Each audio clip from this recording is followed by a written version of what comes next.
In the heart of Tibet stands a mountain, not the tallest, not the deadliest, but it is the only one that has never been climbed. Not because it's impossible, because it's not allowed.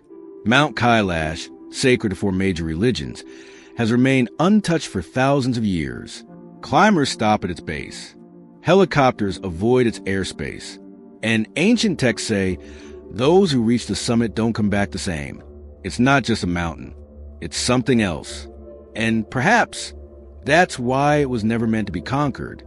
Maybe it was built for something else. Maybe it was left behind. Maybe it was never meant to be seen by human eyes. Mount Kailash rises 6,638 meters above sea level, deep in the remote region of western Tibet. It's not part of any major range. Its peak is uniquely symmetrical, a near-perfect pyramid of ice and rock, rising alone above a desolate plateau. For Hindus, it is the abode of Lord Shiva. For Buddhists, it is Mount Meru, the axis of the universe. For Jains, it's where the first teacher attained liberation. And for the ancient Bon religion, it is the seat of supernatural power. They all agree on one thing: it must never be climbed. Instead, pilgrims walk a 52-kilometer path around it, a ritual known as the Kora. Completing it once brings merit. 13 times brings spiritual rebirth. 108 brings enlightenment. But stepping onto the mountain is forbidden. Some believe even walking too close can disrupt the soul. Others say the mountain chooses who may approach. And ancient stories speak of men who defied the taboo and vanished. There are tales of those who tried to measure the summit, only to find their instruments fail, as if the mountain rejects observation. Even photographs of the peak are said to come out distorted. Is this reverence or is it warning?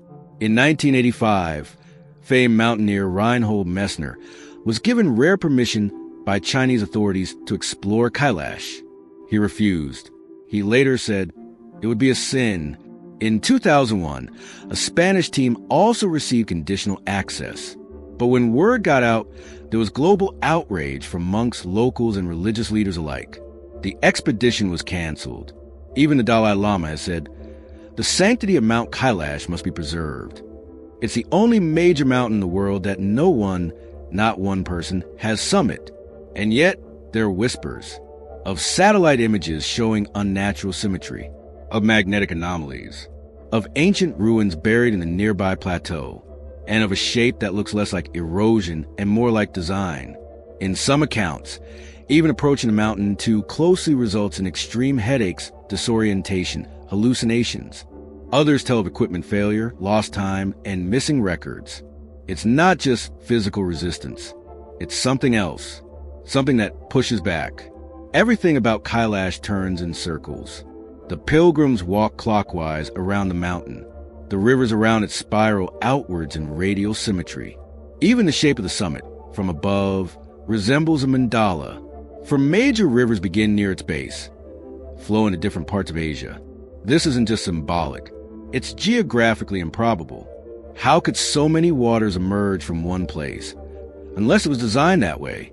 Ancient texts describe it as a pillar of the world, connecting heaven, earth, and the underworld.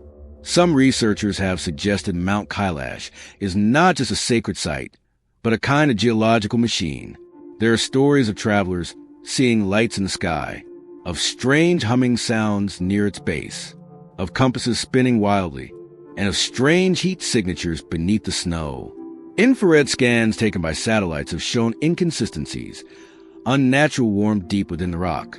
Is it just magnetism or something deeper?